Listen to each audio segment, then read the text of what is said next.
అసలు కురుక్షేత్ర యుద్ధం ఎందుకు జరిగింది? పాండురాజు ధృతరాష్ట్రుడు బ్రదర్స్ కదా, అయితే ధృతరాష్ట్రుడు అందులో పెద్దవాడు.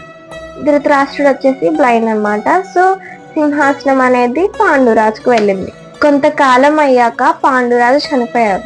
తన పుత్రులైన యుధిష్ఠిర, భీమ, అర్జున, నకుల అండ్ సహదేవ్ వీళ్ళందరూ రాష్ట్ర దగ్గర పెరిగారు. అంటే కౌరవులు, పాండవులు ఒకే రాయల్ హౌస్ హోల్డ్ లో పెరిగారు. ధృతరాష్ట్ర పుత్రులు పాండవుల్ని హేట్ చేసేవారు. అందులో మెయిన్లీ ఫస్ట్ పుత్రుడైన దుర్యోధన పాండవుల్ని చంపాలనుకున్నారు అండ్ చాలా అటెంప్ట్స్ కూడా చేశారనమాట చంపాలని. ఒక రోజు పాండవులని జూదం ఆడడానికి కౌరవులు పిలిచారనమాట. కౌరవులు చీట్ చేసి గెలిచారు పాండవుల్ని. ద్రౌపది కూడా చాలా ఫేస్ చేసింది. ఓడిపోయినందుకు 13 సంవత్సరాలు బహిష్కరించారు. 12 సంవత్సరాలు వనవాసం, 1 సంవత్సరం అజ్ఞాతవాసం పాండవులు కంప్లీట్ చేసి కనీసం పాండవులు అడిగారు 5 విలేజెస్ అన్నా ఇవ్వండి అని. ఇవ్వలేదు. కౌరవులు అస్సలు ఒప్పుకోలేదు.